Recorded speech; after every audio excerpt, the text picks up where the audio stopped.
buntag sa tanan. Just chilling and relaxing.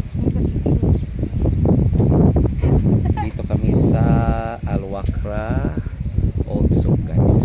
Upo-upo lang. Kasi yan lang ang nagagawa ng mga OFW dito sa bakasyon. Just enjoying the weather. Hindi masyadong mainit, hindi masyadong malamig. Parang pag-ibig lang yan. Hindi pwedeng masyadong mainit, hindi pwedeng masyadong malamig.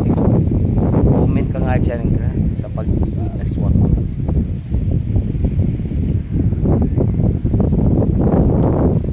Kumusta ng tanan? Actually, story time muna tayo. Busy sila dito, si Carol, si Jim. Kasi naghahanap makakainan for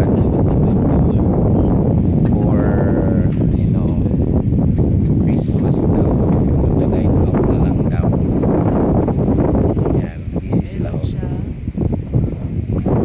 na pala siya? Yung parang ano lang siya. Kung umabot kayo hanggang sa oras na ito, sa minuto na ito, pag-comment lang kung saang bansa Parang set na siya. para malaman namin kung hanggang saan ang mga videos na dito maabot. Shout out pala dyan kay Gino TV yung nasa likod. Yung upaw sa likod, Gino TV yan. Yan yun. Malapit lang yan sa atin. Tama ba yung pagka-vlog sa kumawa si Riz? Yan yun, isa. Paano i-pronounce, Doc? Basta is Borger. Paano i-pronounce? Alam mo,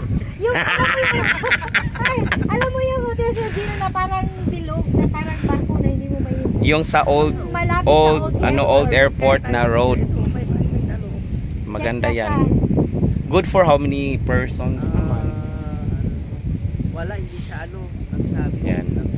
Advance Merry Christmas po pala sa ating lahat. Kaya sa ang sulok man kayo ng mundo. Lalo na sa mga OFW. Laban lang kayo, guys.